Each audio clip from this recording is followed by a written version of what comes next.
Hello friends, how are you? Now today's podcast is about Ketu in the second house. What are the results that Ketu gives? What is the impact of Ketu in the second house for all ascendants? So we will move ascendant wise. First of all, let me say something fundamental about Ketu. Ketu is a malefic planet, isn't it? Is it? It does not give fruitful result to any of the ascendants, and there are few ascendants where its results are worst. On medical grounds, it creates destructive problems to the native. In case of Aries ascendant, in case of Virgo ascendant, and in case of Libra ascendant. These are three ascendants rather.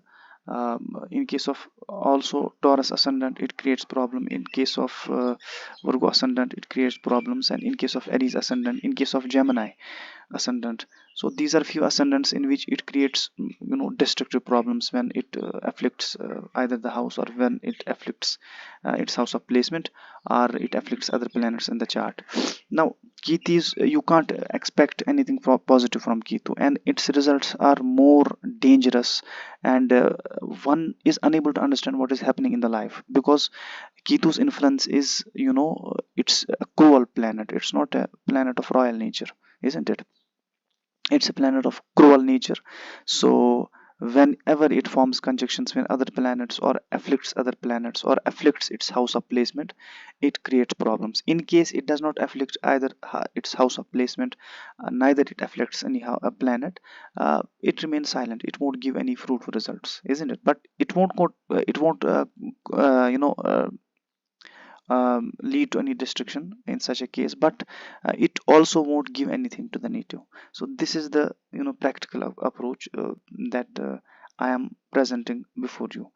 Now Ketu placed in the second house. Second house is one of the best houses considered in astrology. It's not Markesh and all that, no, it's one of the best houses considered in astrology. So Ketu in second house, I have put daughters on the aspects of Ketu from the second house aspects, sixth house, eighth house, and 10th house. So by its aspects, it affects these the significations of this house, and the planets sitting in these houses. If Ketu afflicts those planets also, the significations of those planets are also harmed. Now in the second house, so far as Aries ascendant is concerned, it if Mars is strong, if Mars is highly strong, so the problem of the external problem that will be to some extent low. So it causes serious concerns in one's learning, professional and business ventures, relationships, loss of wealth, superfluous expenses, and serious accidents, loss of status and reputation, long spells of unemployment, intestinal problems and surgery, losses through disputes, thefts, and fire, in especially in the sub periods or in the antardasha of Ketu, isn't it? In antardasha of Ketu. So these results will be there in the sub period or antardasha of Ketu. Now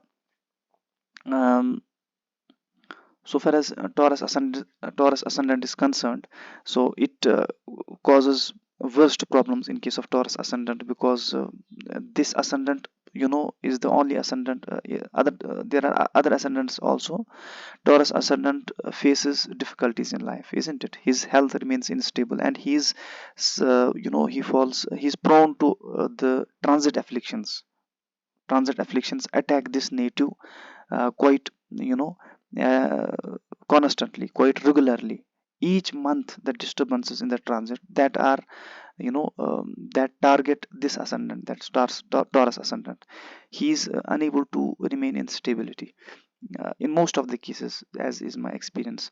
Now there are remedies. Now there are also remedies how to make Taurus ascendant stable in health, in other issues, especially in health, how to make him stable so that he enjoys a stability in life, stability in health and all that. So there are remedies, proper remedies followed, how gemstone therapy has to be done, what is the cause of that instability is being followed. However, Ketu in the second house creates many problems to this native. In case of Taurus ascendant, it causes serious concerns in one's learning, professional and business ventures, relationships, so far as marital issues are concerned, that will also be affected. And loss of wealth is there, superfluous expenses will be there, serious accidents, loss of status and reputation, long spells of unemployment, intestinal problems, surgery, losses through disputes, thefts and fire in the sub periods. Now two ways, the profession house, the second house also, and the 10th house, these are both related to the profession. It's not 10th house already that is considered for professional life. So Ketu destructs this professional life in case it's placed in second house and it's closely afflicts its house of placement and afflicts other houses as well. It will destroy the significations of the houses aspected, isn't it? Now, so for a Gemini ascendant, the most malefic planet for Gemini, it's Ketu. Ketu is the most malefic planet for Gemini. So it will give worst results and deadly results in case of Gemini ascendant. And Geminians must have observed it, that they have they have observed the worst during the Antardasha or the sub period of Ketu. Now it causes serious concerns in one's learning, professional and business ventures, relationships, loss of wealth, superfluous expenses, serious accidents, loss of status and reputation in the society, long spells of unemployment, intestinal problems, surgery, losses through disputes, thefts, and fires in the sub periods. And also, it will create problems with your maternal uncle, also your mother-in-law, also in this case, isn't it? Now, this is another ascendant, the Cancer ascendant. In case of Cancer ascendant, it won't create such a deadly problem, because moon being the closest to Ketu, and there is a close connection between moon and Ketu.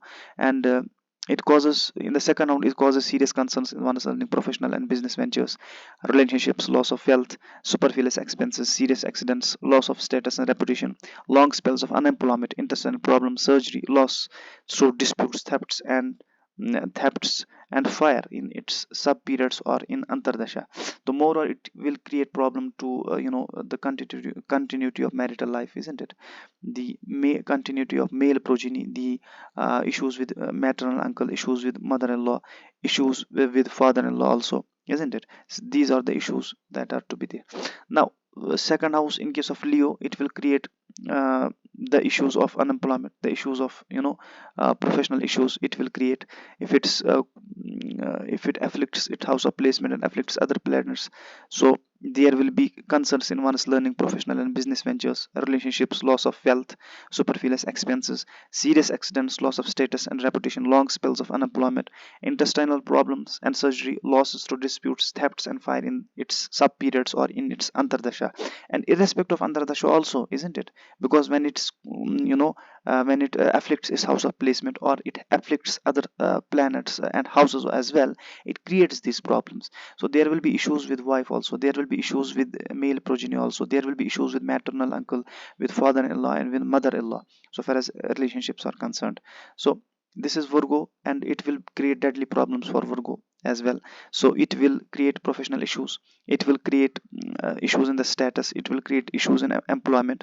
So there will be serious concern in one's learning, professional and business ventures, relationships, loss of wealth, superfluous expenses, serious accidents, loss of status and reputation, long spells of unemployment, so intestinal problems and surgery, loss through disputes, thefts and fire in its sub periods or Antardasha. So these will the issues. There will be issues with maternal uncle also, there will be issues with the male progeny also, there will be issues with father-in-law, there will be issues with mother-in-law, and there will be issues in the continuity of marriage.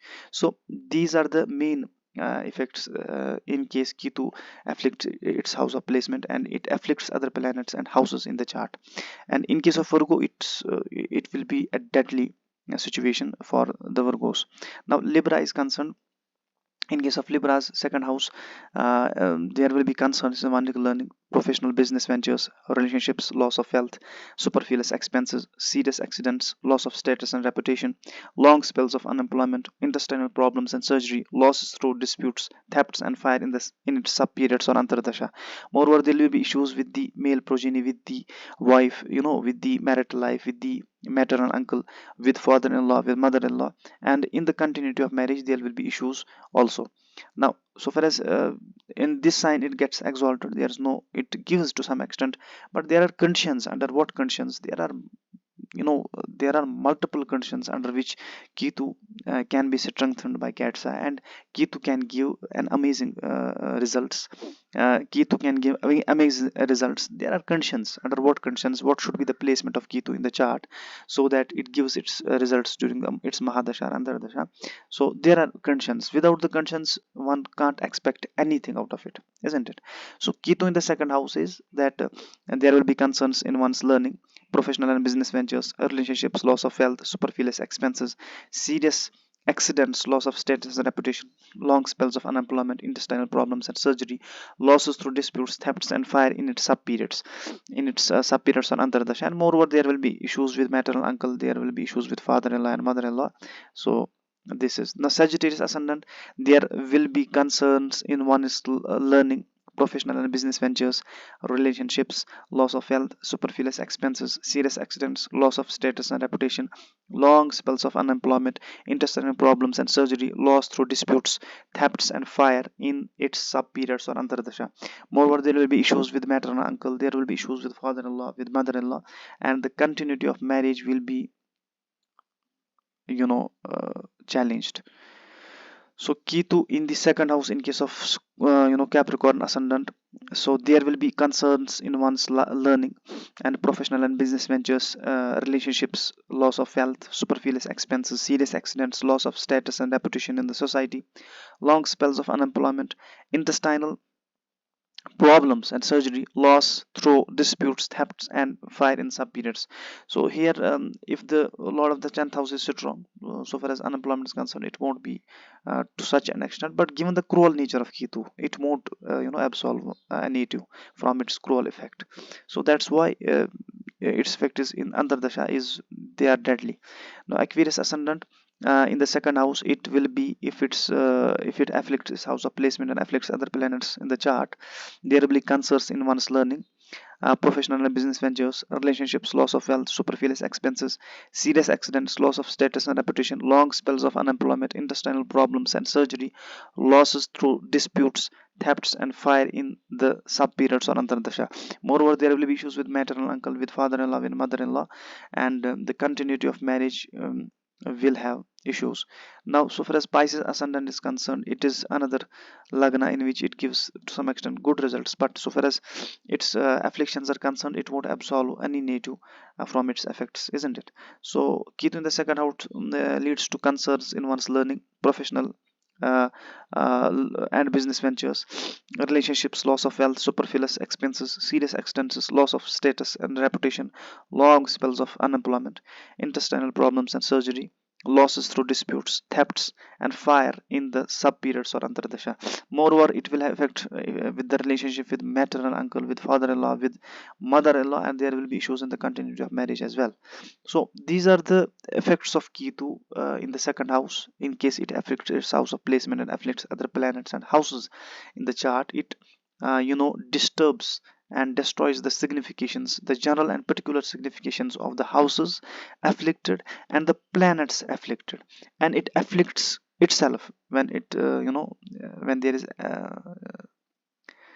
placement affliction of Ketu in the chart, it afflicts itself. So that becomes another reason that the problem gets arise. So I think that most of the points that I am discussing here, that won't you won't get there, but that's the reality.